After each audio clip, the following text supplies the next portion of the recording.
আসসালামু আলাইকুম, আশা করি সকলেই ভালো আছেন। নেক্সটজেন ইনকিউবেটরের নতুন একটি ভিডিওতে আপনাদেরকে স্বাগতম। আজকে আমি দেখাবো আপনাদেরকে 80 থেকে 100 ডিমের এসিডিসি ইনকিউবেটরের মধ্যে কি কি আছে এবং কি কি ফাংশন রয়েছে আমাদের। চলুন দেখে আসি। একটু কাছে নিয়ে আসো। এখানে আমরা এসিডিসি মেশিনে ব্যবহার করেছি 3001, খুব ভালো মানের একটা কন্ট্রোলার। এর সাথে ব্যবহার করেছি ডিসি সিস্টেমের জন্য 1209 একটি কন্ট্রোলার। এর সাথে আমাদের ব্যবহার করা হয়েছে একটি 2.5 এম্পিয়ারের ভালো মানের একটা অ্যাডাপ্টার। ভিতরে রয়েছে আমাদের ডিসির জন্য টোটাল দুইটা লাইট, অর্থাৎ কারেন্ট যখন চলে যাওয়ার পরে এই দুইটা লাইট শুধুমাত্র ডিসিতে জ্বলবে। এবং এখানে একটা হোল্ডার দেওয়া আছে, এটা শুধুমাত্র এসিতে, অর্থাৎ কারেন্ট দিয়ে আপনারা এখানে বাল্ব ব্যবহার করতে পারবেন।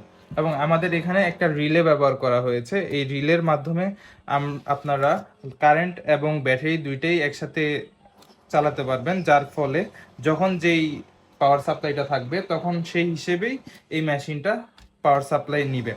এবং আমরা এখানে 4 ইঞ্চি একটা ফ্যান ব্যবহার করেছি।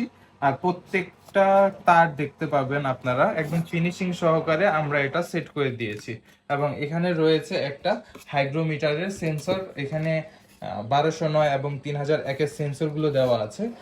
আর এখানে হচ্ছে এই যে হাইগ্রোমিটার দেওয়া আছে, এটা খুব ভালো মানের, প্লাস ডাবল সেন্সরের যেই হাইগ্রোমিটারটা থাকে সেই হাইগ্রোমিটারটা। এছাড়া আমরা প্রত্যেকটা মেশিনের সাথে একটা এরকম ইউজার ম্যানুয়াল গাইডলাইন দিয়ে থাকি, যেখানে সম্পূর্ণ কিভাবে বাচ্চা ফুটাবেন, মেশিনটা কিভাবে পরিচালনা করবেন তা সবকিছু সুন্দরভাবে উল্লেখ করে দেওয়া আছে। এই হচ্ছে 80 থেকে 100 ডিমের ইনকিউবেটর মেশিন। যাদের প্রয়োজন তারা চাইলে আমাদের স্ক্রিনে দেওয়া নাম্বারে যোগাযোগ করতে পারেন অথবা ইনবক্সে নক দিতে পারেন। ধন্যবাদ সবাইকে। আসসালামু আলাইকুম।